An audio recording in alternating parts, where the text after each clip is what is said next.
I've been flagrant, Daniel Levy with the save. Who you know got it running like that? Just pass me the ball, ayy. Que des numéros 10 dans ma team, you don't want them involved, ayy. Ton équipe elle est triste sur ma vie, just pass me the ball, ayy. Man, I got all the ties. Directement. Bonsoir à tout le monde. Salam tout le monde. Salam dans le chat. Tous ceux qui sont à travers le monde. Salam à tous ceux qui vont nous revoir en rediffusion demain sur YouTube. Vous aussi. Salam à vous et bonne journée à vous. Il y a Ligue des Champions quand vous allez vous réveiller à la fin de la journée. Donc du coup, la famille, on a eu un gros week-end football. On va commencer par la Serie A. On m'a dit Stan, tu débriefes pas la Serie A. J'ai dit j'ai pas le temps. Voilà, c'est une question de temps, franchement. C'est une question de marché. C'est une question de marché, d'emploi du temps aussi. C'est une question de ce que les gens regardent le plus en ligne, en tant que tel. Et je le vois dans mes statistiques. Il y a quelques semaines, on m'a beaucoup critiqué parce que je ne faisais pas de débrief Bayern. J'ai fait un débrief Bayern. Je pense qu'il a eu de la peine à dépasser 15 000 vues. J'étais choqué. Je n'ai pas fait ça depuis des années et des années. On me dira, tu fais le malin, mais je dirais non. Je suis juste très, très picky sur ces petits détails-là, tu vois. Donc, je fais attention. Donc, du coup, Serie A. Ce week-end, la Juve perd. Vincent, il se passe quoi? Dis-moi, il y a crise, il n'y a pas crise, je veux comprendre, mec, franchement. Tu es là, tu as parlé mal de Cristiano, hein?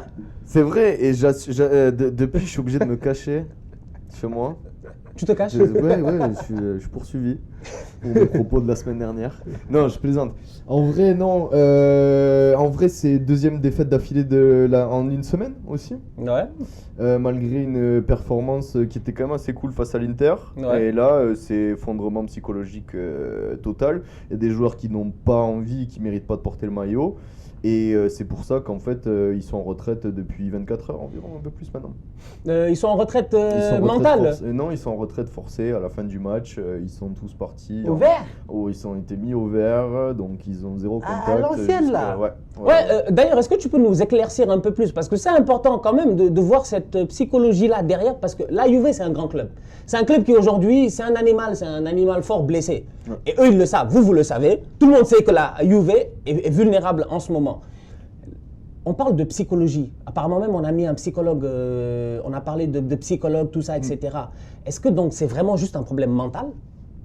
Ben, à l'heure actuelle, on commençait à enchaîner les bons résultats et à se remettre en fait du départ de celui dont je ne prononcerai plus le nom. Il s'appelle Lord Voldemort. Et donc, non mais dis les termes là, mon ami, dis les termes.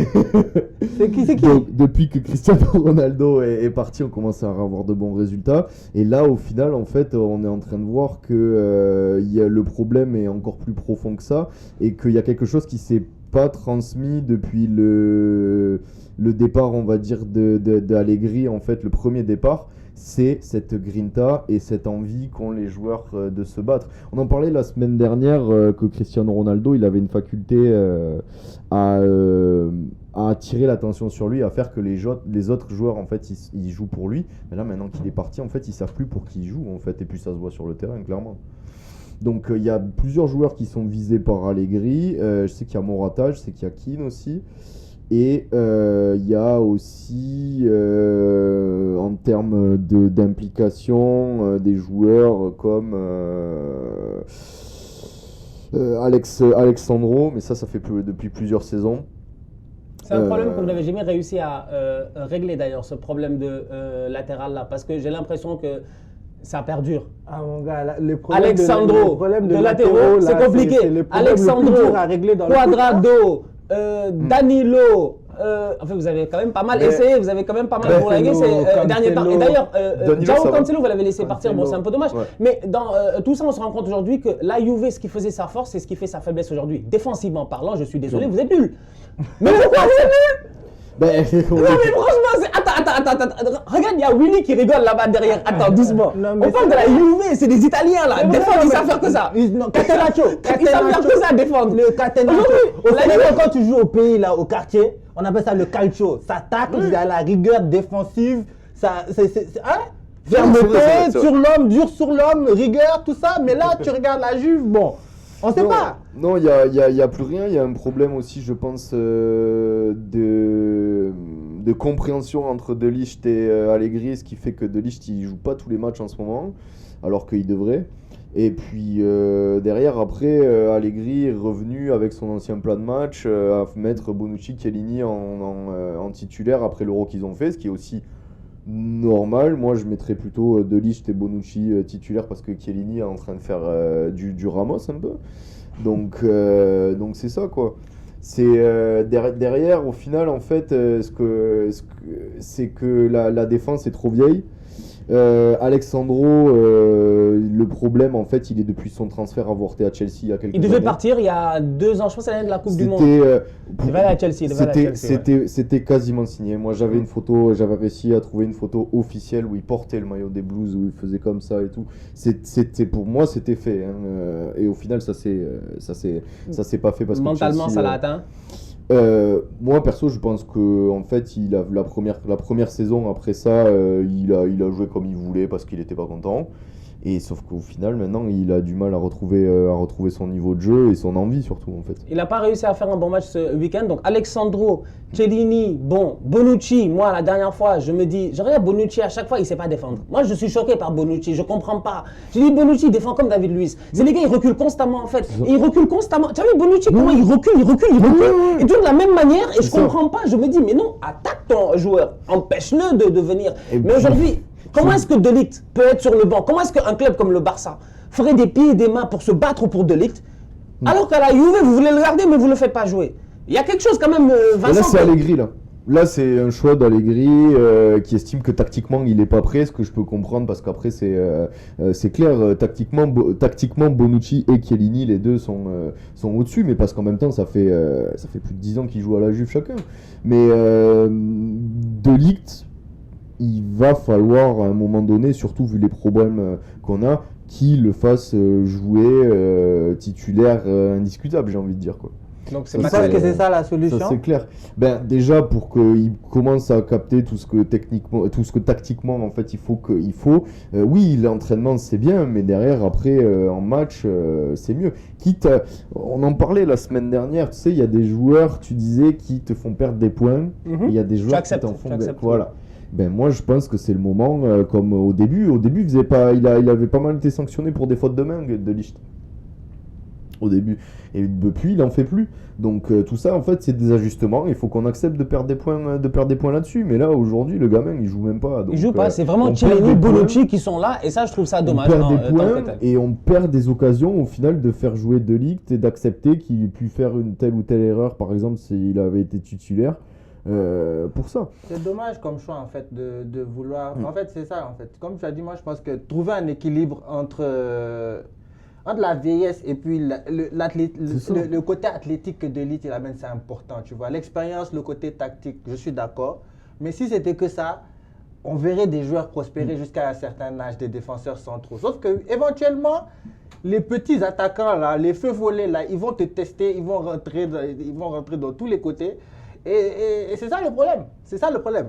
Et c'est ça, moi je pense qu'éventuellement, oui, moi je pense que comme tu as dit, faire jouer De Ligt parce qu'il a les capacités athlétiques, il est jeune, donc c'est sur le terrain que tu dois apprendre. L'entraînement, c'est pas mal, mais il faut de la pratique. Il faut de la pratique. C'est vraiment, et c'est un peu dommage. Et en fait, c'est en testant les différents attaquants de la ligue, c'est là que tu arrives vraiment à comprendre. Ce week-end, il joue face à Giovanni Simeone. Ouais. Fils de Simeone et Cholo Simeone, et qui sort de 2 week-ends d'affilée où il est buteur. D'ailleurs, je pense que le week-end passé, il a été buteur. Il avait mis un triplé ou un doublé. Là, il arrive, il met un doublé. Il est très très chaud cette saison. Et la défense n'arrive pas à tenir. J'ai envie de passer au milieu de terrain parce que je me dis. C'est pire que ça en fait, parce que si on regarde bien le deuxième but, il est même pas attaqué en fait. Mais bon, moi, quand je te parle de tes défenseurs qui reculent constamment en te disant que ton Bonucci, moi je le vois, je comprends pas. Moi, Bonucci, des fois, j'ai dit, mais en fait, je cherche. C'est-à-dire que moi, les défenseurs transversales, là, ça me fatigue des fois. C'est les défenseurs modernes. Tu vois, c'est les défenseurs qui, à la fin du match, on te dit, oui, on l'a pas dribblé. Mais normal qu'on l'a pas dribblé. Parce qu'il recule constamment, en fait. On va te dire, oui, zéro dribble réussi contre lui. Le gars recule tout le temps, tout le temps. Normal. Non, c'est ça. C'est ça le problème. Alors qu'effectivement, à un certain moment, mon gars jaillit. Si on t'élimine, fais faute de façon intelligente, mais fais quelque chose, quoi, tu vois. C'est ce que je disais la dernière fois en termes d'agressivité, c'est que parfois, il faut monter sur l'homme. Parce que si tu recules, les attaquants, ils sont devenus de plus en plus forts autour de la surface en termes de finition. Ils travaillent, il y a des exercices que les gens font maintenant. Moi, je regarde souvent sur Instagram, tu tombes sur les exercices que les gars ils font, mais c'est normal que gars, devant la surface, les gars, ils finissent. de façon très efficiente. Et puis, ce n'est pas nécessairement même des grands joueurs, mais des joueurs, des attaquants qui travaillent. Un bon attaquant maintenant, tu as une bonne tu peux travailler assez pour dès qu'on te crée un espace là, tu finis. Mais c'est ce que les Anglais disent practice makes perfect en mais fait. C'est ça. À force d'être sur le terrain, tu commences à avoir donc c'est ça. Donc dès que tu leur laisses des espaces, ils ne sont pas nécessairement intelligents, brillants comme les anciens attaquants, tu vois, qui faisaient des trucs où tu regardes toi-même, tu te dis à l'ancienne, les Batistuta ou les vieux attaquants, tu vois, où il y avait de la roublardise et plein de trucs. Mais maintenant les gars, ils sont très automatiques. Si tu fais quelque chose où ils voient un peu les buts comme ça là, ils frappent. Mais c'est ça. Puis il y a clairement en fait ce problème. En fait, le plus gros problème de la Juve à l'heure actuelle, c'est le problème d'envie. Tout à l'heure, je disais Alexandro, tout ça. Il y a aussi Adrien Rabiot, malheureusement, sur qui. C'est sur ça que je voulais te lancer. C'est ton milieu de terrain. Rabiot, Bentancur, Arthur ce week-end encore une fois. Mais ton milieu, il est faible aussi, hein, quand même, franchement. Je veux dire, la Juve, c'est incroyable comment vous êtes devenus. Au fil des années, je veux dire, le nom, c'est important. Mais ton effectif, je regarde encore une fois, moi je me place, la manière que j'ai dit, je tape le Barça, Arsenal, Juve, je te tape. On gagne, je te dis on gagne aujourd'hui, on gagne les gars, on gagne ou on gagne pas. On gagne ou on gagne pas, franchement, je te dis, faites-moi, je veux savoir. Mais parce que c'est ça que j'ai pas compris, on en parlait il y a un mois. Et tu m'as dit, t'es le premier supporter de la Juve qui a une vision peut-être réaliste sur le match de Chelsea-Juve. Moi je t'ai dit, pour moi demain on perd. Au final, on a gagné. Donc, c'est ça en fait qui est incompréhensible souvent avec la Juve. On peut avoir des passes comme c'est le cas là, à se trouver sur 2 matchs d'affilée contre Sassuolo et les Las. Ah oui, il y en a qui vont dire Sassuolo, c'est des Zerbi, il vient juste de partir au Shakhtar. Les Las, c'est tout le travail de Djuric qui est parti au Torino, etc.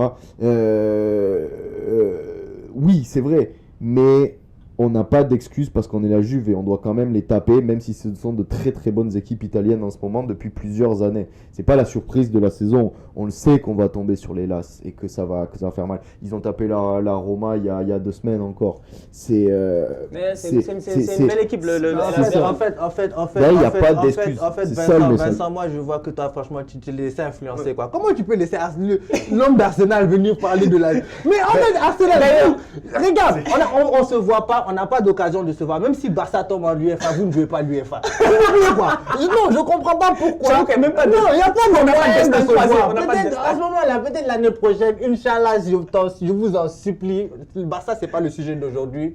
Inch'Allah, mettez les prières, les doigts, les supporters des Barcelonais. Là, je vais créer un space. On va commencer à faire des trucs comme ça. Là. Mais, non, on va faire des prières pour que l'année prochaine soit meilleure, tu vois. Mais Arsenal, là, restez tranquille. Non, mais tu as raison. Et moi, je suis d'accord avec lui. Et puis, le problème des problèmes qu'il y a en ce moment par rapport au milieu de la Juve, c'est qu'ils ont acheté des joueurs. Il y a des joueurs qu'ils ont lâché cher. Par exemple, ils ont lâché Arthur pour Pjanic et puis des trucs. Alors que en soi, c'est une brêle, quoi. On va se dire la vérité. On lui a donné le temps. Il a eu du temps au Barça. Il a eu du temps à la Juve. Il a eu pas mal de blessures, des problèmes, tout ça. C'est dommage. On l'a appelé en équipe nationale. C'était un gars qui était vraiment... Arthur, c'est vrai que finalement... Quand j'ai dit c'est une brêle, c'est un peu sévère. Mais tu vois, techniquement, il a du talent. C'est un bon footballeur. Mais il n'a jamais confirmé. Et il y a beaucoup de footballeurs comme ça que tu achètes cher et que tu transfères, que tu fais venir de gauche à droite, qui viennent de bons centres, de bons clubs où ils étaient. Tu vois, par exemple, tu as Rabiot qui était au PSG, qui arrive, tu vois, que tu peux justifier une place de titulaire, mais tu n'es pas sûr. Mais à la fin, concrètement, tu vois, en soi, ça te laisse un peu sur la fin. J'ai envie de finir sur ce sujet-là rapidement. La Juve va mal. C'est un paradoxe parce qu'au moment où la Juve va mal, au moment où personne ne performe presque dans cette équipe-là, il y a un joueur qui est au-dessus du lot, qui est au top de sa forme. C'est Paulo Dybala. C'est ça qui est incroyable, quoi. C'est que Paulo, lui, il n'est pas sérieux. Lui, il ne suit jamais les vagues. Lui, quand tout le monde était Paulo, tout le monde était bien. Quand Cristiano était là, c'est là où Paulo il devait chauffer. Mec, si Paulo chauffait à ce moment-là au même niveau, bon, je ne sais pas s'il y avait un problème d'incompatibilité ou quoi que ce soit, mais s'il le faisait, bon, ça aurait peut-être été différent. Mais aujourd'hui, c'est quand même un paradoxe. Dybala, finalement, tu penses que vous allez réussir à le garder parce que tu es dans un effectif quand même où un joueur comme Dybala, il arrive à un stade de sa carrière où comme Paulo mériterait plus. C'est la Roya, quoi. Je pense que c'était ça le problème avec. Je ne sais pas ce que Vincent en pense, mais je pense que c'est le fait que ce soit la Gioia et puis que pendant un certain moment, c'était plus lui la Gioia. Il y avait quelque chose qui. Il n'y avait plus de lumière qui arrivait sur la Gioia. Il y avait une éclipse autour de la Gioia, franchement. Hein? un astre plus brillant. Mais ce qui est normal, encore une fois, on va pas redire quel immense joueur c'est, mais Cristiano Ronaldo, et c'est ça, c'est pour ça que pour moi, dans les deux sens ça fonctionne. La Juve n'était pas fait pour lui, il n'était pas fait pour la Juve. C'est parce que la Juve n'est pas une équipe qui doit jouer pour une seule personne, tout aussi fort qu'il soit, même si c'est le meilleur joueur de tous les temps, ce que vous voulez. Et j'ai peur en fait que ça arrive à Manchester parce qu'ils ont recruté le petit Sancho, il y a Rashford, même s'il est souvent blessé. Greenwood a été sur le banc ce week-end, voilà, c'est Cavani qui joue. Voilà, c'est ça. Donc c'est dommage parce que Cristiano Ronaldo, on va pas revenir là-dessus, sa carrière il l'a faite, il y a des joueurs qui ont besoin de faire leur carrière et ça c'est le genre de transfert qui va pas les aider je pense. Et je pense que c'est ce qui s'est passé avec Dybala. Et puis après Dybala aussi il est de retour en confiance parce que Allegri c'est un peu comme son deuxième papa quoi. Okay, donc, il y a cette entente-là qui se fait, il a aussi fait une grosse pré-saison. Il a fait une très grosse physiquement, moi j'ai vu, il est pas à Miami ou un truc comme ça, il allait faire les trucs de Pogba, il allait faire les vrais bails, là, les coachs perso. C'est ce que Ousmane doit faire depuis des années. C'est ça. Ousmane, Eric Garcia, il y en a plein en fait. Non, sérieusement, Eric Garcia, moi je lui suggère, suggestion très précise, va chercher un cornerback coach. Les coachs de football américain, cornerback là, pour pouvoir bien reculer vite, bien tourner sur toi-même, des trucs pour améliorer ta mobilité quoi. Après tu vas travailler sur ton agressivité un peu, aller chercher du muscle, trouver une petite portoricaine à Miami. On sait jamais, mon gars. À Miami, qui sait. Se tatouer un peu, rivière, crème rasée. Tu sais pas, gros, ça peut changer un homme. Je te dis, Garcia revient l'année prochaine, crâne rasé avec un tatouage, et puis musclé tout. Un peu plus cut là. C'est différent, c'est un homme différent. Moi, je te dis, il arrive premier match, il tape un attaquant. Les gens vont dire, ouais, non, il a changé. Incroyable. Bon, c'est pas ça le sujet, mais les commentaires, ça dit quoi là, on me dit en fait, déjà à la base, il y a un commentaire que j'ai bien aimé. 67% des gens disent que Arsenal bat le Barça. À la base. 67% des gens disent qu'Arsenal bat le Barça. Oui, mais c'est normal. C'est normal. Quand même, hein, je veux te dire. Il y a combien de Madrilènes sur le. Je sais pas, combien de Madrilènes. Non, mais les supporters du Barça en ce moment, ils sont pas sereins. Moi, je suis d'accord avec eux. C'est un match, il y a enjeu. Mais moi, ce que je veux dire, c'est qu'on n'est pas sur le même terrain en ce moment. Et d'ailleurs, on n'a pas les mêmes soucis. Pas mal de commentaires aussi qui reviennent où on me dit que Arsenal c'est un peu l'excuse du pauvre en fait finalement, hein, parce que bon, comme j'ai dit, Arsenal, bon, je m'amuse un peu à dire à chaque fois qu'une équipe, un grand club n'est pas bon, attention parce qu'on va revenir un jour. Les gens oublient, hein, parce mais que c'est un cycle. Mais on était là, on était là quand même. À un moment donné, on était là. Moi, je me rappelle le quart de finale Ligue des Champions, tout ça, on était là. C'est un cycle et puis c'est le jeu du foot. Ça fait 2 jours, même une semaine là depuis la défaite contre Sassuolo bientôt que j'ai les interistes qui revivent. Ça fait 10 ans qu'on les a pas vus. Le modérateur, il nous a déjà averti, il est madrilène. Hein, non, mais c'est normal, c'est normal. Non, mais moi, ce que je veux dire, c'est que Barça, en ce moment, on est fébrile. À l'état de forme actuel, avec le nombre de blessés qu'on a, honnêtement, c'est normal que les gens, que les supporters... Non, que nous, je veux challenger. Je veux challenger. Moi, ce que je veux dire, c'est que dans l'action de Yu-Gi-Oh! J'arrive, je te challenge. C'est ça, tu vois, tu te sens en forme, tu veux nous attaquer. Il n'y a pas de problème, tu vois. Mais ce que je veux dire, c'est que dans l'absolu, on n'a pas les mêmes soucis, quoi. On n'a pas les mêmes soucis, c'est la réalité. En parlant de soucis, alors, la Juve en crise, c'est une chose. Tottenham vire son coach, Nuno Espirito Santo. On va passer à l'Angleterre parce que tu as Manchester United, Tottenham. Nuno, c'est dommage parce que Nuno, à chaque fois, Nuno, c'est vraiment triste. Hein. Nuno a joué Arsenal, Tottenham. Le temps. Juste, il est venu cette année, il a fait 6 mois. Là. Il est venu en juin. Et de Watford De Wolverhampton. Wolverhampton avec tous les autres, avec les Adama Traoré, les Jota. J'ai cru que tu allais dire tous les Jiménez, autres, puisque c'est les clubs de Jorge Mendes. C'était, que des Portugais. Voilà. Lui-même, sous la bannière portugaise, Jorge Mendes, tout ça. Il arrive à Tottenham, il doit travailler avec Paratici, ça ne marche pas. J'ai l'impression que ça ne marche pas. Je ne sais pas pourquoi, mais j'ai l'impression que ça n'a pas marché. Il n'a pas réussi à mettre sa patte, il n'a pas réussi à mettre son style, il n'a pas réussi à mettre sa grinta. Parce que Nuno, personnellement, je le considérais comme un excellent coach en première ligue. Moi, je l'aimais beaucoup, franchement. C'est un gars que je n'aurais pas dit non s'il était venu à Arsenal. Parce qu'il a un style de jeu, il a une mentalité et tout. Le problème, il est simple, c'est qu'à Tottenham, j'ai eu l'impression que ce n'est jamais passé. Mais c'est quoi le problème de Tottenham actuellement à l'instant T, d'après vous? Moi, c'est là où je me dis aujourd'hui que est-ce que Tottenham n'est pas aujourd'hui ce club-là où la gestion pose problème par rapport au day-to-day coaching.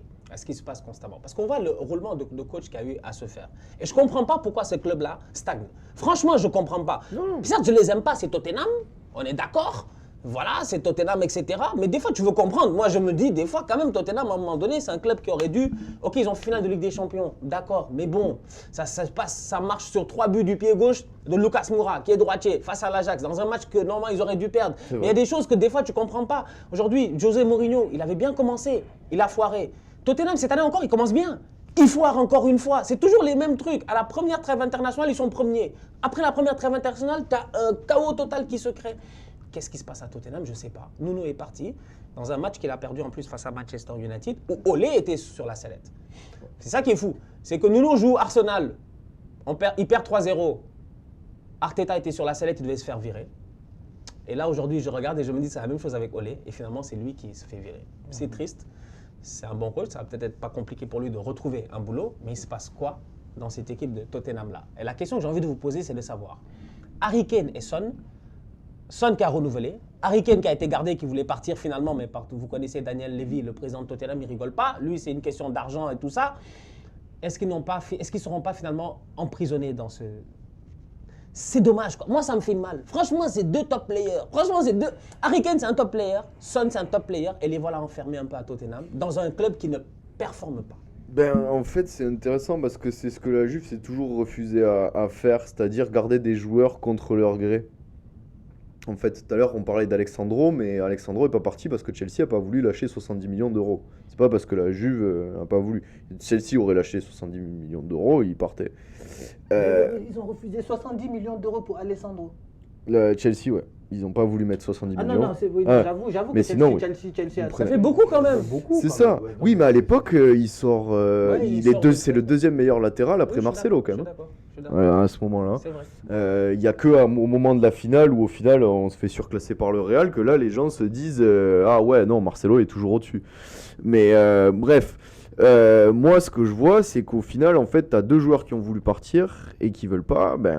Ça crée des tensions dans le vestiaire automatiquement. Surtout qu'en plus, il a marqué quoi? Il a marqué un but cette saison, Harry Kane? Oui, il a marqué un but. Il est pas bon. Il est pas bon. La dernière fois face à United, c'est lui qui doit sortir. C'est vraiment le maillon faible. Offensivement, il sert à rien. Et il sort Lucas. Et tu as le stade. C'est ça qui est grave avec Nuno. C'est que Nuno, j'ai l'impression qu'il est arrivé dans un guet-apens. Moi, j'aurais été son gars, j'aurais dit non, franchement, faut pas aller à Tottenham. C'est que Tottenham, même, j'ai dit Tottenham, c'est un club maudit, c'est mort. En fait, non, mais franchement, il est dans un guet-apens. Le stade, j'ai jamais vu ça de ma vie. Le stade est en train de crier You don't know what you are doing. Ouais. Et j'ai enlevé le mot avec F. Pour dire quoi? Les gars l'ont insulté parce qu'il a sorti Lucas, il a pas osé sortir Harry Kane. Alors que Lucas était excellent et Lucas amenait de la largeur, de la vitesse et tout. On avait besoin face à une défense United à 3. Et il l'a pas fait. Donc aujourd'hui, Harry Kane, il n'est pas parti. Il n'a pas l'air motivé. Il n'a pas l'air déter, il n'en a rien à foutre. Il sait que quoi qu'il arrive, il sera appelé en équipe nationale. Il est intouchable là-bas. Il n'y a pas un attaquant plus fort que Harry Kane en ce moment, genre, il n'y en a pas un. Donc du coup, j'ai dit, je lis un commentaire que j'aime bien, il y a quelqu'un qui dit que personne n'avait envie de se battre pour lui.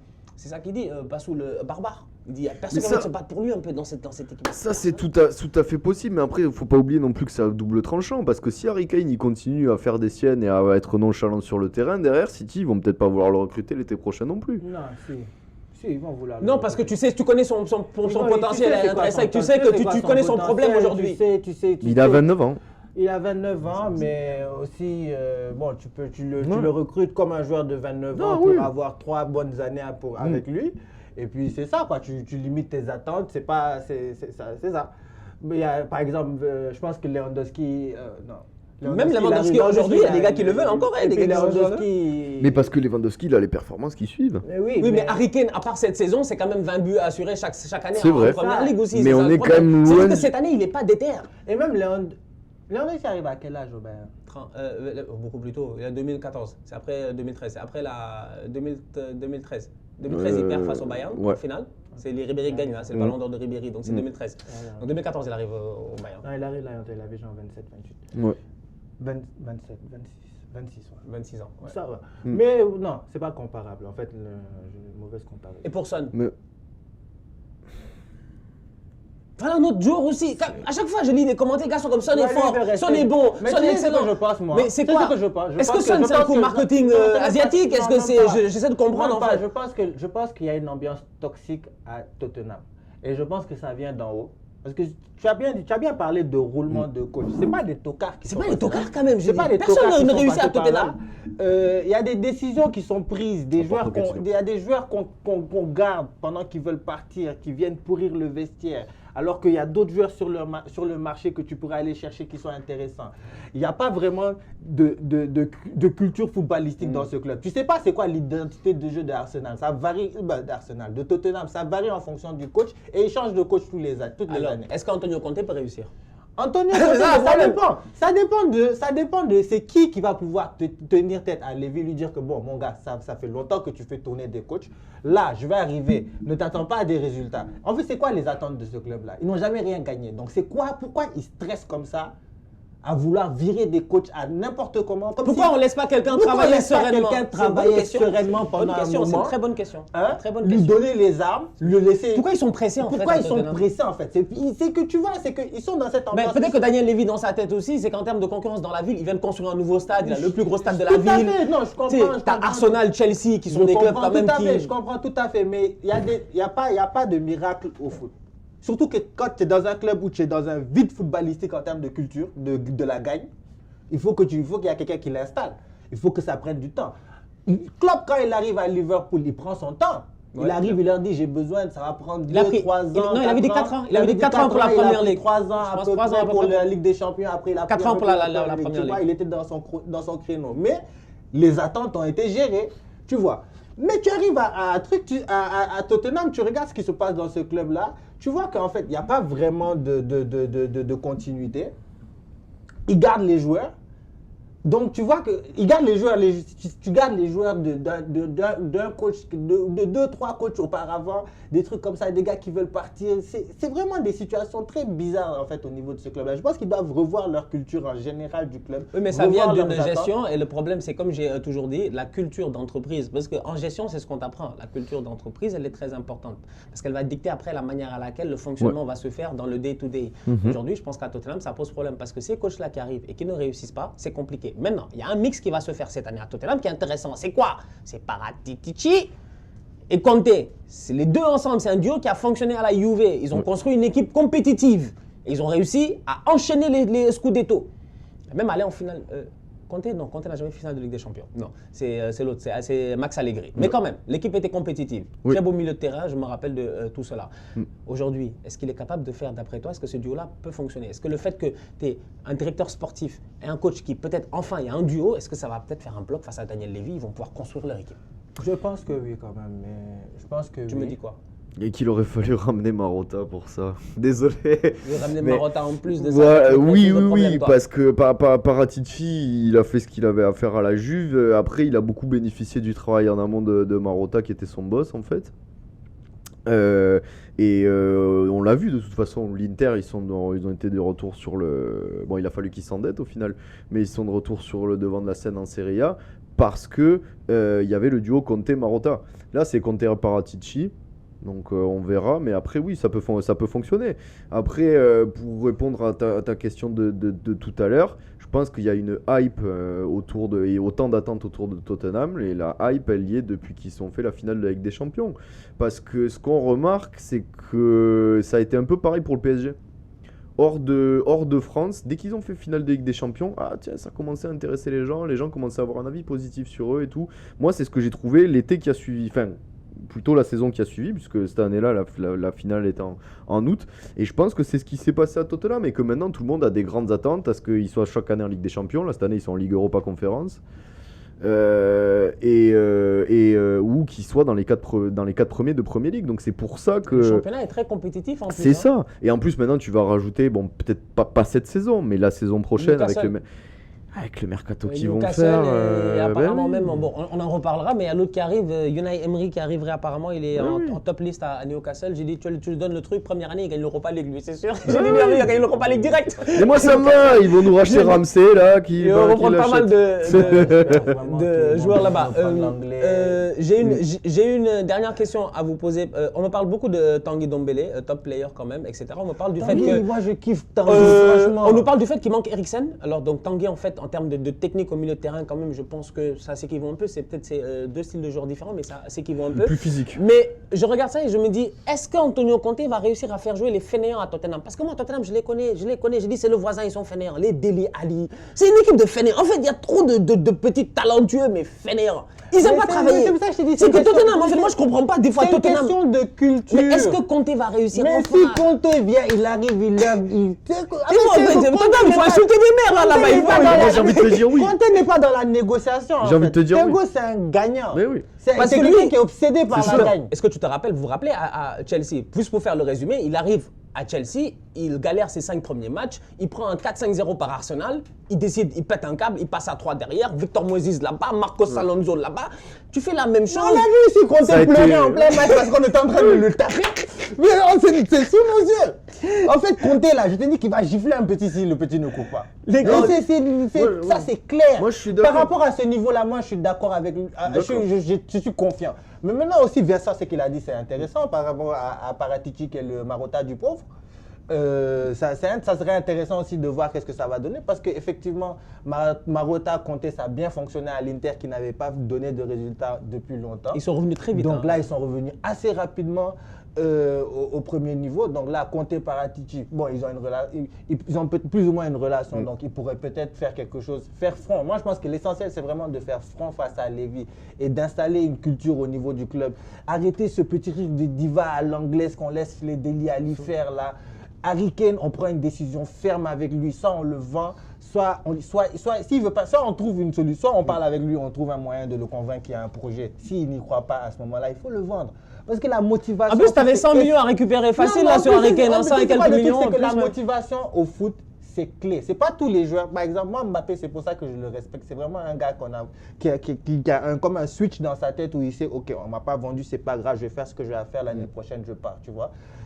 Ça, c'est quelque chose. Mais c'est pas tout le monde qui a cette capacité-là. Tu vois, il y a des gars, franchement, ils n'ont pas le transfert qu'ils veulent sur la bourse. Je ne veux pas m'attarder là-dessus, mais c'est un point très important ce que tu viens de dire là. Effectivement, il y a plein de joueurs qui vivent ça. Là où Kylian Mbappé.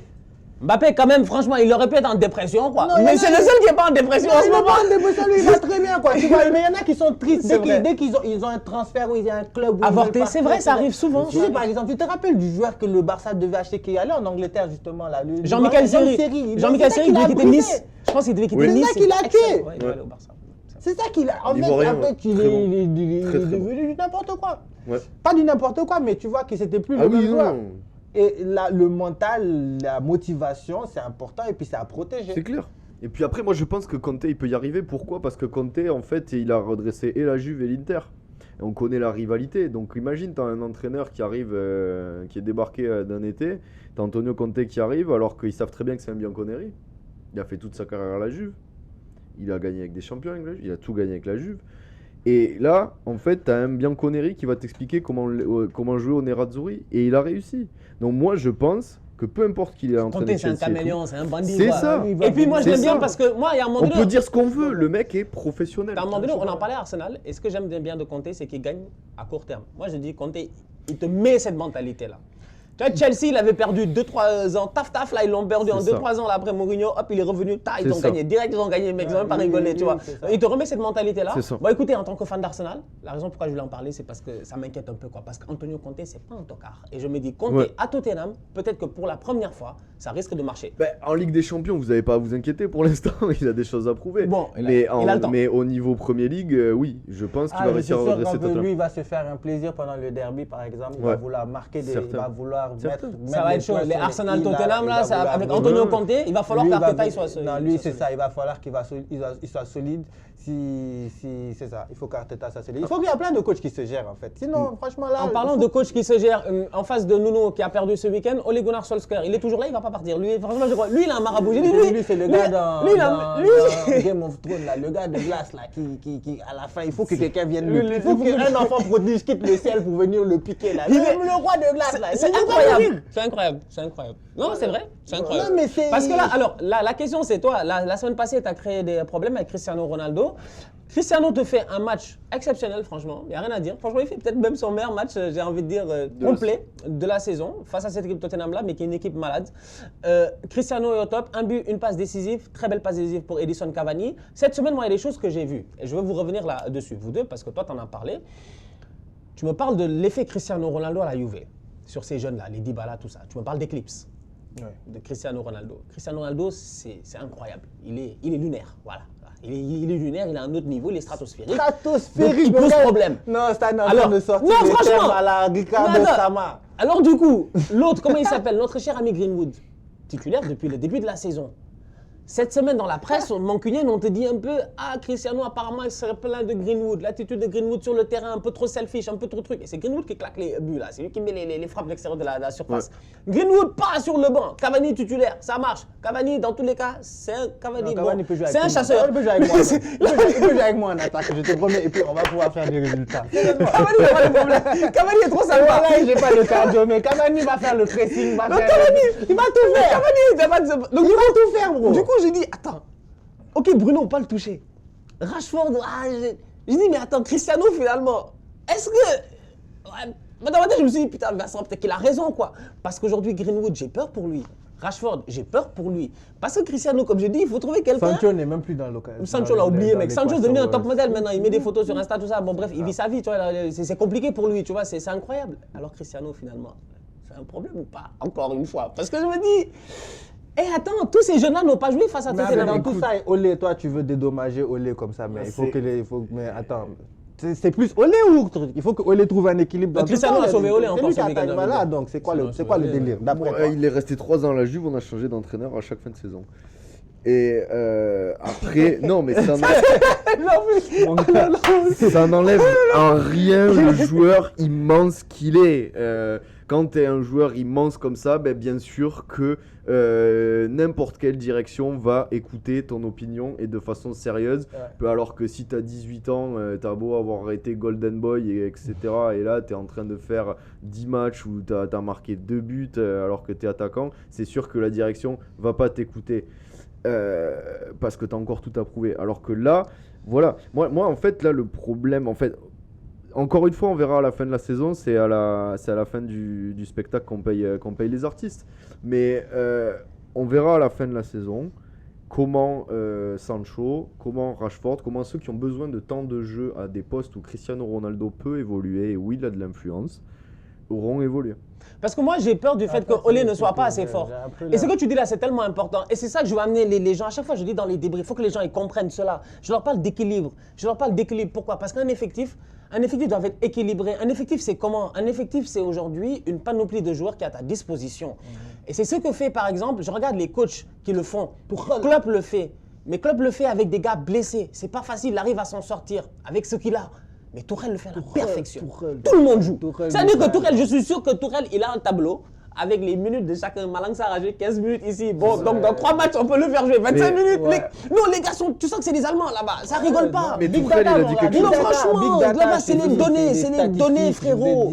Mais Tourelle, il a sorti quelque chose de très intéressant cette semaine ou il y a 10 jours. Il l'a dit, c'est beaucoup plus facile d'entraîner Chelsea que le PSG. Et c'est tout. Tourelle, il sera à Manchester, il aurait les mêmes problèmes. Oui, mais aujourd'hui, est-ce que Olé, il a ce qu'il faut? Parce que moi, Olé, j'ai dit, bon, là, il a gagné, donc il va pas se faire virer. Mais moi, je l'aurais quand même viré. Parce que finalement, Antonio Conte, que United devait récupérer. Ouais. Il y a eu hold-up ce matin de Tottenham. Ils n'ont même pas rigolé. Tottenham est 5e ou 6e. Non, ils sont 7e ou 8e. Ils sont pas. Tottenham n'est pas 19e. Hein. Non, Tottenham, ils n'ont même pas rigolé avec ça. Ils ont flairé le marché. Ils sont allés chercher Conte. Alors que là, maintenant, il n'y a plus de coach dispo. À part Zizou. Exactement. Zizou va finir à United, vous pensez? Apparemment, du coup, va y avoir une course entre le PSG et Non, mais Manchester. tu sais, c'est quoi le truc? C'est que moi, si Zizou arrive, ça va changer la donne. Parce que Zizou a quelque chose avec les coupes où United pourrait faire quelque chose en Ligue des Champions avec Cristiano Ronaldo. Je pense avec Zizou. Ça, c'est mon avis.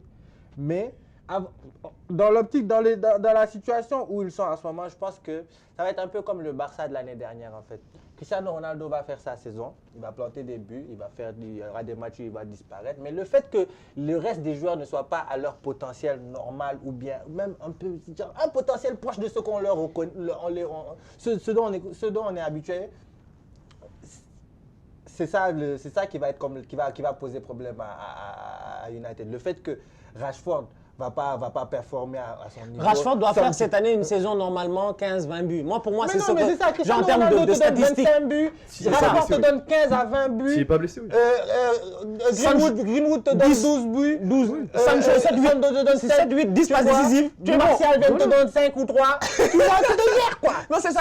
Mais c'est ça qui m'inquiète en fait, c'est de me dire que finalement. Bruno Fernandes peut venir t'apporter un autre 11 Tous les buts. pénaltys, il frappe Tu vois, des trucs comme ça. Voilà, donc tu es à l'aise. C'est pour ça que je m'inquiète. Mais là, le problème, c'est que moi, il y a un problème psychologique, je ne sais pas. Lui, Vincent justifie ça par la présence de Cristiano Ronaldo. Moi, je pense qu'Olé a une responsabilité. Je pense que le fait que Olé vraiment Olé fait des mouvements. Tu sais même pas, en fait, tu regardes Olé coacher, son visage n'est pas serein. Il me rappelle Coman. Franchement, parfois, quand je regarde Olé, je sais pas. On dirait des jumeaux maléfiques, en fait. Je sais pas c'est le problème. Ils sont trop ensemble, en fait. Tu vois que tu regardes les instructions, tu regardes la façon dont il utilise son effectif, tu te dis qu'il y a vraiment du questionnement.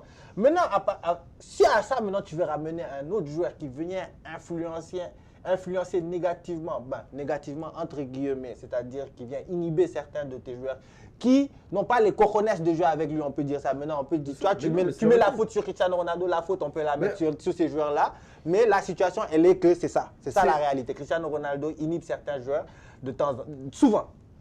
Donc, par rapport à ça, je pense qu'un changement de coach vers Zizou serait intéressant. Un coach qui serait capable de le comprendre et parce que Zidane, je pense qu'il serait. Zidane peut gérer Cristiano sans aucun problème, je pense, avec cet effectif de Manchester United, qui est un effectif d'ailleurs, à mon humble avis, qui fait partie, comme certains disent, un des meilleurs quand même, sincèrement. Non, il est intéressant. La dernière fois, quand on comparait Coman et Olé, les gens, ils ont dit que regarde l'équipe Coman et Olé, c'est ça. C'est exactement le point que je voulais apporter. L'effectif de Manchester United est excellent.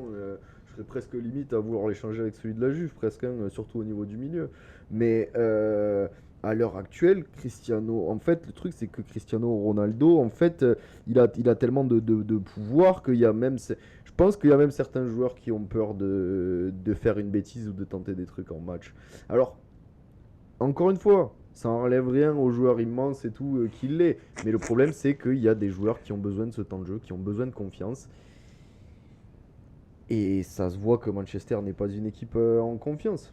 Et qu'il n'y a plus que les anciens comme Cristiano Ronaldo, Cavani, qui sont en confiance aujourd'hui. Ils ont un match important en Ligue des Champions en plus. Et je regarde bien leur calendrier. Ils jouent l'Atalanta. Donc le match qu'ils ont eu à gagner la dernière fois avec un peu de chance parce qu'il fait les bons ajustements tactiques. Il a réussi à jouer à 3 derrière. Maintenant, je pense qu'il a capté Olé qu'il faut protéger Bissaka, il faut protéger Luke Shaw qui sont très offensifs et tout. Bon, aussi, il va falloir qu'ils fassent leur travail pour donner des bons ballons, les centres et tout, etc. Il y a pas mal de travail qui doit être fait. L'Atalanta à l'extérieur, et Manchester United quand même, je regarde en Ligue des Champions, au classement, ça va, tranquille. Avec Cristiano, ça passe, c'est un match important charnière. Il va falloir le gagner. Ces Italiens-là, ils ne vont pas se laisser faire parce que c'est un groupe très compliqué. Il y a Villarreal et les Young Boys et ça se joue à 6 points, 4 points, 4 points, 3 points. Donc franchement, tout est possible. Et la dernière fois, même, je pense que le truc qu'ils faisaient à Atlanta, ils faisaient le hold-up à l'extérieur. Et l'Atalanta à l'extérieur, et ils avaient beaucoup de joueurs qui n'étaient pas là, ils avaient beaucoup de titulaires qui n'étaient pas là. Zapata était rentré en cours de match. Je pense qu'il y a une autre vibe et j'ai hâte de les voir en Ligue des Champions, en tout cas pour pouvoir les tester, ces gars de Manchester United là. Vite fait, 2 autres sujets en première ligue sur lesquels j'ai envie de parler. Il nous reste encore environ une quinzaine de minutes, un peu moins. Comment il s'appelle Jürgen Klopp. Alors Klopp, je regarde son match ce week-end et je me dis, bon, il fait 2-2. Je pense, n'est-ce pas? Il a fait 2-2, je pense, si je ne me trompe pas. Ils font 2-2 contre Brighton, là. Je pense. Ils font, si je ne me trompe pas, pas que je raconte du n'importe quoi. Donc Liverpool a fait 2-2 face à Brighton. Donc c'est bien ça, je débriefais le match, mais des fois j'oublie. Et donc Liverpool fait 2-2 face à Brighton. Je regarde l'équipe et je me dis, bon, t'as pas Thiago Alcantara, t'as pas Fabinho, t'as pas mal de boys au milieu de terrain qui sont pas là. Et effectivement, Klopp, moi j'aime bien sa lucidité. Tu l'écoutes parler, tu sens que lui, voilà, c'est un tacticien, il n'a pas de problème. Il te dit, j'ai souffert dans les demi-espaces. Pourquoi je souffre dans les demi-espaces? Je regarde le match, je dis, oui, je suis d'accord avec toi. Parce que tu vois, les Lalana, les gars là, ils sont là, ils jouent et tout, ils s'amusent. Mais pourquoi ils souffrent dans les demi-espaces? C'est ce que j'ai expliqué dans le débrief. J'ai dit, bon, Klopp nous l'a dit, pour son mode réflexion, pour comprendre pourquoi. Au milieu de terrain, il y a une hécatombe qui se crée. Et tu te rends compte que cette hécatombe-là lui pose problème. Parce que le seul joueur de métier qui est là-bas, c'est Jordan Henderson. Oui. C'est le seul. Klopp veut lancer le petit Ibrahima Konaté. À la place de Matip, je pense sur le long terme pour qu'il soit titulaire à côté de Van Dijk. Ça fait du sens. Il a acheté à Leipzig pour ça. Il n'y a pas de problème. Donc le petit Konaté, la semaine passée face à United. Déroute collective de United, Konaté vient, il fait son match. Tranquille. On est d'accord, il gagne 5-0.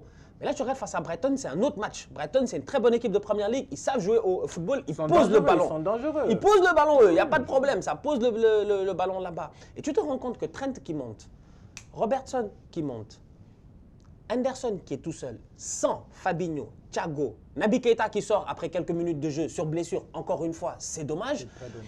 Finalement, Oxlade-Chamberlain, il rentre, il fait une passe décisive, mais défensivement parlant, il couvre jamais Trent Alexander-Arnold. Donc quand un club nous parle de demi-espace, je me dis finalement, cette équipe-là, avec autant de blessés, plus la Coupe d'Afrique qui arrive, franchement, si j'étais fan de Liverpool, en ce moment, j'aurais peur. Parce que je me dis, moi déjà, mon Fabinho, je ne sais jamais quand est-ce qu'il va tomber blessé. Mon Thiago, depuis qu'il est arrivé, il est tout le temps blessé. Naby, on le connaît, c'est abonné à l'infirmerie, malgré tout le talent qu'il a. Et en plus de cela, tu perds, et il part à la CAN. Tu perds Salah, tu perds Mané. Bon, tu ne vas pas vivre, je pense, pendant les 7 matchs qui sont très importants pour Liverpool, dont un match face à Leicester, d'ailleurs, le 27 décembre. En passant, Liverpool est en train de se battre en ce moment pour essayer de garder Sadio et Salah le maximum possible. Moi, j'ai dit, il n'y a pas, la CAN commence le 9 janvier, Sadio et Salah, là, à partir du 20 décembre, vous êtes à Dakar, là, les gars, chacun rentre chez lui, il va au soleil, là, c'est fini. Regroupement. On se regroupe. Parce qu'il n'y a pas de... On se regroupe. Attends, parce que là, tu vas jouer à Leicester dans le froid, tu vas prendre un vieux tacle de Jamie Vardy, on va te blesser là-bas. C'est pas bon. Falcao en Coupe de France. Donc du coup, j'ai dit, bon, Liverpool, un peu, je voulais parler de cette rotation-là. Est-ce qu'on n'est pas inquiet un peu, comme moi, pour Liverpool? Tu vois, Lamine. En fait, c'est que Klopp, tu vois, c'est un coach qui est très lucide. C'est que tu vois, même quand il fait... La perfection n'existe pas, par exemple. Là, il a des joueurs qui sont pas là. Et puis, il finit un match 2-2, un peu comme une équipe plus faible qu'il est censé battre en principe. Et puis, il fait une analyse très logique, tu vois. Et puis, tu vois qu'en fait, il comprend son équipe. Et puis, ça va arriver de perdre des points. Tu veux pas, ça va arriver de... Ça arrive. Parfois, l'équipe adverse aussi, elle a son mérite, tu vois. Mais comment lui, il comprend son équipe, comment il comprend les choses qu'il a à corriger, par exemple, comme tu as parlé, les demi-espaces et tout ça. C'est ça qui est important chez un coach. C'est ça qui est rassurant. En fait, moi, je suis supporter de Liverpool, c'est ça qui me rassure. Ouais, tu vois? y a de quoi Parce que la réalité, c'est que les joueurs vont partir. Ça, que tu sois rassuré, en fait, c'est ça, c'est la CAN. La CAN arrive chaque année, tu as des Africains dans ton équipe. Chaque 2 ans, tu as des Africains dans ton équipe, ils vont se casser, tu vois. Mais quand tu as un coach comme Klopp qui sait faire, qui a du level en fait, qui voit les nuances dans le jeu, les plus petites nuances, qui sait utiliser son groupe, qui malgré les difficultés, on a vu un qui avait des joueurs blessés et puis qui tous les jours accusait ces trucs, qui n'a fait aucune analyse, qui est venu, chaque fois c'était oui c'est bien mais il nous manque tel, c'est bien mais il nous manque tel. Klopp est venu, il t'a dit oui, voilà les espaces, tac tac. Et par rapport à ça, moi je suis supporter de Liverpool, je suis confiant. On demande dans le chat, la CAN dans le chat, on demande, elle commence le 9 janvier. Donc du 9 janvier au 6 février. Alors donc du coup, Salah, Mané, Keita, perdu. Le milieu de terrain, fébrile, pas mal de blessés. On sait qu'une saison quand même, c'est long. C'est une équipe qui est vouée à se battre pour le titre quand même, qui est vouée à aller loin en Ligue des Champions. Ils sont premiers de leur groupe, un groupe très compliqué en Ligue des Champions. Atlético, Milan, rien à faire, ils battent tout le monde eux. On sait qu'ils sont forts, il n'y a pas de souci. Mais ils sont forts en ce moment parce que tout le monde est là, quoi. Et donc c'est là où moi je me dis, bon, le temps avance, je sais pas. Je m'inquiète pour Jürgen Klopp, je sais pas. Moi j'ai vu leur match ce week-end et j'étais inquiet. En fait, tu pourrais être surpris. Jürgen Klopp pourrait te sortir un petit de 19 ans du centre de formation qui va venir faire des petits trucs, qui va dépanner. Et puis c'est que, moi ce que je vois avec Liverpool, c'est que quand ils jouent, tu vois qu'ils ont des instructions claires. En fait, il sait toi c'est quoi. Non, tu vois, il sait c'est quoi tes capacités. Il l'a bien évalué. Il sait il y a des choses. Il va pas te demander de faire ça, tu vois. Il va pas te demander de partir en dribble si tu n'es pas un dribbleur. Ou si le gars en face de toi, tu n'as pas les capacités pour partir en dribble. Il a ce niveau il sait évaluer à ce niveau-là, tu vois. Donc par rapport à ça, moi je pense que il a ce petit truc, ce petit game là où tu vas voir qu'il va partir chercher la petite nuance. Il va prendre. J'ai confiance en Klopp en fait. C'est un coach qui franchement. Il a la tête sur les épaules et même s'il perd, même s'il gagne pas, tu sais qu'il va venir nous blaguer en conférence de presse, sortir un truc cool, on va rigoler et puis c'est pas rock'n'roll. C'est ça quoi. Rock'n'fun. Il est rock'n'fun. Vincent, je vais finir avec le dernier sujet, dernière question. C'est une question que je vais poser à tous les deux. Je vais demander ton avis. Thomas Tuchel, on l'a traité de tocard quand même. Le pauvre, je me rappelle encore de Tuchel. Hein, moi, je l'ai traité de tocard. Moi, je l'ai traité de tocard. Moi, je l'ai traité de tocard quand il était à Paris. Parce que, il faut. Non, c'est que Tuchel. Non, c'est que. Non, mais c'est que. Il faut qu'on soit clair. Non, mais c'est. Et comme je dis à chaque fois, comme je dis à chaque fois, il y a cette compréhension-là qui se fait après. genre le post-mortem un peu. Et là, c'est ce qui s'est passé avec Tourelle en fait. C'est que quand il sort et qu'il nous raconte, on comprend un peu mieux, on le voit réagir. J'en parlais ce week-end en disant que les gens se plaignaient. Où est Ziyech? Où est Ziyech? Ziyech joue pas. Ziyech. J'ai dit, mais doucement. Ziyech, il est là maintenant. Il a joué ce week-end titulaire. Il a joué cette semaine en Cup 60 minutes. Il est là, Ziyech. Il n'y a pas de problème. Mais essayez de comprendre derrière. Là, pour une fois, on l'a laissé travailler. Qui disait où est Ziyech? Pas la presse britannique. Pas forcément la majorité des fans de Chelsea.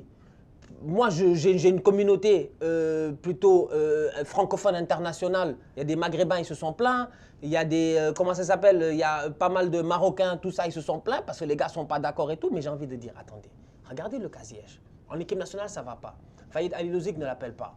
Il y a un problème de caractère, etc. et tout. C'est quand même un très bon joueur. Il a eu du mal à s'imposer quand il est arrivé dans cette équipe-là. Avec Lampard, ça a été compliqué. Là, avec Tourelle, etc., tu vois qu'il y a eu d'autres qui ont explosé beaucoup plus vite que lui. Les Mason Mount et puis tout ça. Mais c'est pas un mauvais joueur. Mais Tourelle a réussi petit à petit à leur remettre en confiance. Alors, la question que je vous pose aujourd'hui, c'est de dire Tourelle, en termes de gestion d'effectifs, je pense que c'est un master. Je pense que c'est un Kaiser. Kaiser Tourelle, on peut le respecter. Peut-il, on est très tôt encore, gagner le championnat après la Ligue des Champions cette année? Il est premier du championnat. Lukaku n'est pas là, j'ai même oublié Lukaku, ça c'est ces derniers temps. Et l'équipe, ça va. Et ça met des buts, ça claque des buts, des Rhys James, des je sais pas quoi. Tout le monde marque là-bas. Tourelle, il peut clairement être champion parce que déjà, il va pas avoir la canne à gérer comme on parlait comme Klopp. Déjà, donc là. Ah oui, il n'y a pas d'Africain là-bas, il perd personne. Ah si, il perd Mendy, il perd le gardien. Il perd le gardien, frérot. Pour répondre. C'est là qu'il fait jouer Kepa. Il fait jouer Kepa tous les matchs de Cup, c'est Kepa qui joue. Mais là, Kepa, ça. C'est pertinent. C'est la pertinence. Et Kepa, ça va être le moment de montrer qu'il est mort de faim. Mais là, derrière, pour répondre à une question comme ça, il faut prendre au final qui est prétendant au titre en ce moment en Angleterre. Donc Liverpool, ils vont être handicapés en janvier. City, Hyper comme Mahrez. Mais pour moi, à l'heure actuelle, Chelsea, c'est plus solide que City. Oui. Je suis désolé. Et ensuite... Ah, faut pas oublier Manchester, hein. Si tu dis pas United, ils vont se fâcher. Ouais, non, mais vous pouvez vous fâcher, vous pouvez vous fâcher. On négocie pas avec les terroristes, nous, voilà, ils sont pas dedans. Moi, je pense que... Non, mais c'est quoi, il faut pas qu'ils nous fatiguent, il faut pas oppresser les gens comme ça. Ils vont te dire, dans United, Non, je suis désolé, mais c'est comme si vous m'avez posé la question tout à l'heure. Non, la Juve ne gagnera pas la Serie A encore une fois cette année, et sûrement pas l'année prochaine si on continue comme ça. Donc c'est ça, c'est la réalité, c'est tout, faut se rendre à l'évidence.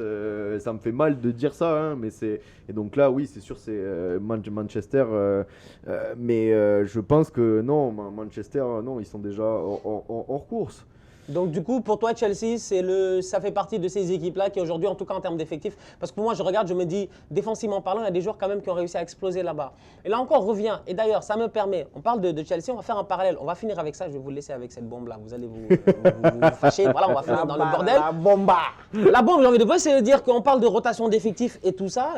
En off, tout à l'heure, vous avez lancé quelque chose à propos de ce tocard de Sergio Ramos. Il faut le dire quand même, Ramos, c'est un tocard.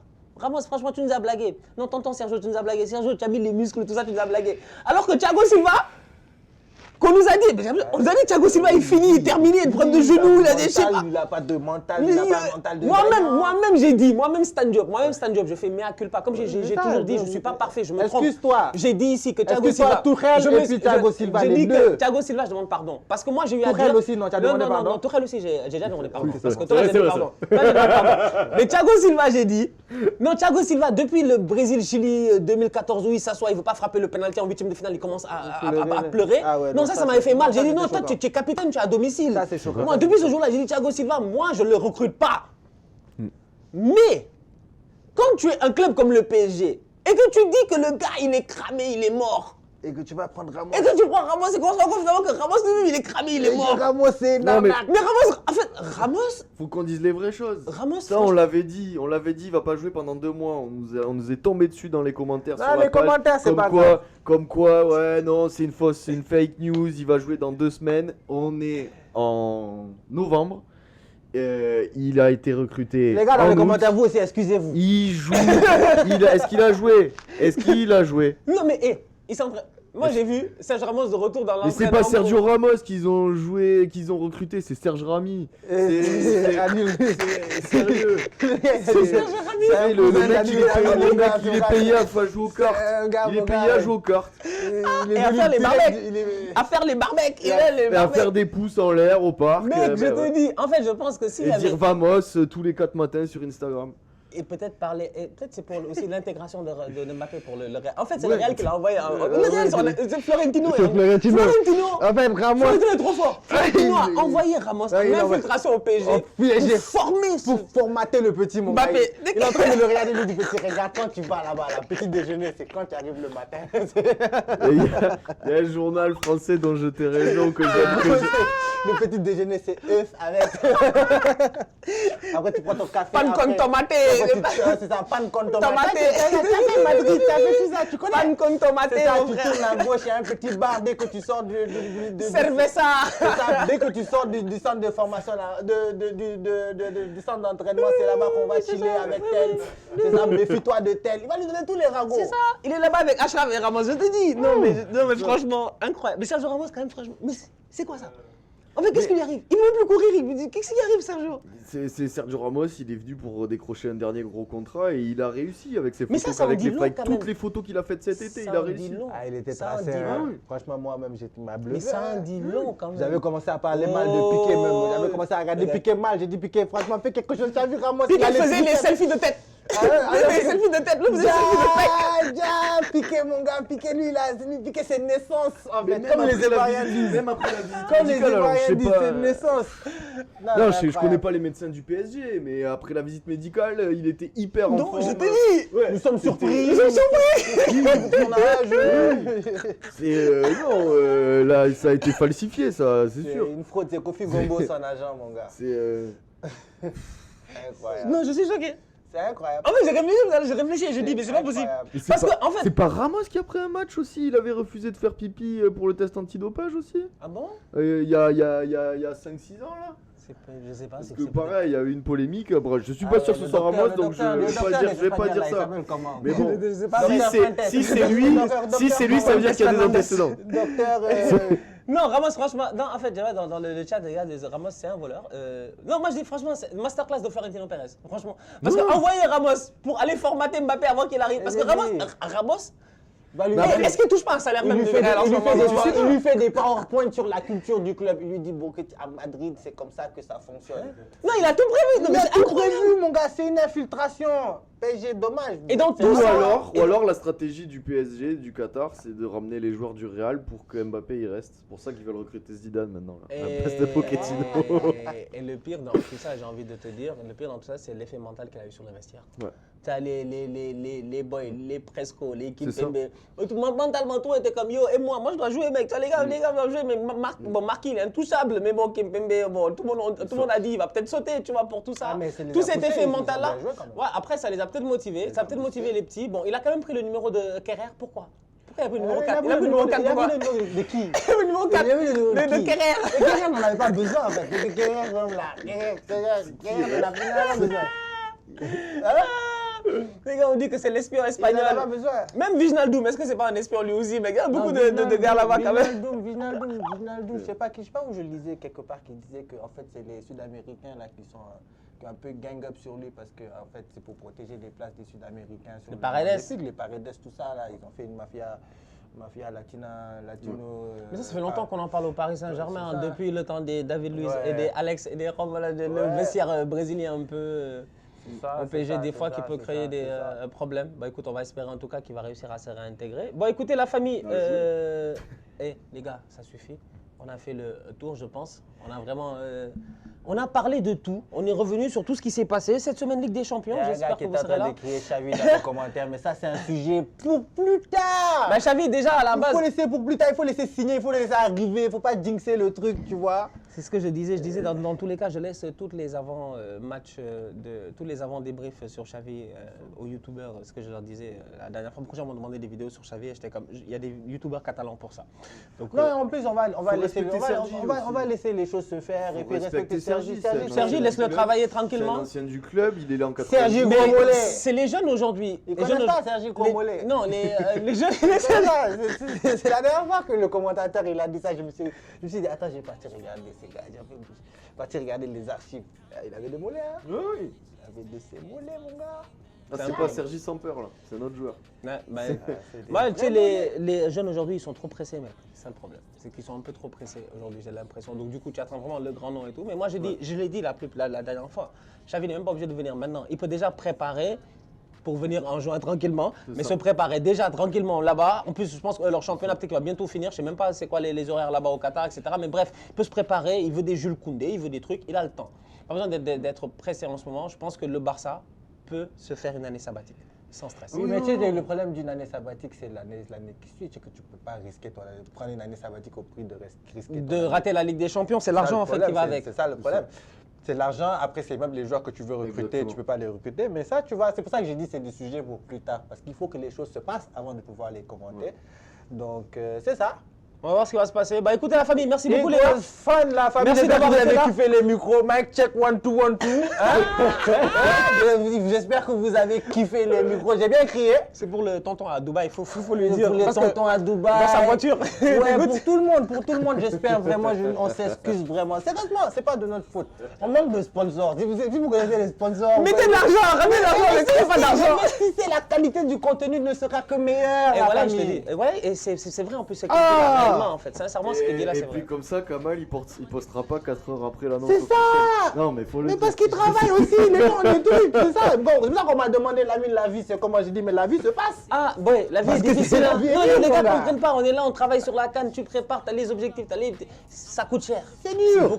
C'est beaucoup d'argent, c'est beaucoup d'investissement. Donc c'est ça, mon gars. Franchement, si un millionnaire outsider, on sait jamais, d'un coup, qu'il y a un millionnaire outsider là-bas. Tu as un millionnaire là-bas, il sait pas quoi faire et tout, tu vois, vas-y frère, renvoie le chèque. La fondation outsider, hein. Et mon gars, on est combien de membres? 1, 2, 3, 8, 5, 7, non, on est une dizaine. On n'est pas beaucoup. Pas beaucoup de dizaine, franchement. Pas beaucoup de gens à déplacer, pas beaucoup de gens à nourrir, mais en plus c'est pour de la qualité. Franchement. C'est pour de la qualité, donc. Gérez-vous. Faites un effort, abonnez-vous et soutenez-nous, franchement. Big up pour demain, ceux qui nous suivent demain, ceux qui nous ont suivis ce soir sur Twitch.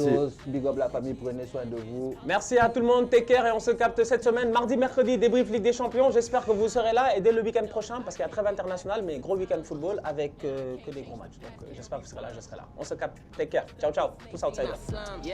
Yeah, I'm blessed up, but this ain't my prime. Life's more than Rocky, Flacco, Jody, yeah. Heard them once they talk about me, they don't know me now. Burying all these cars like they got on Tony.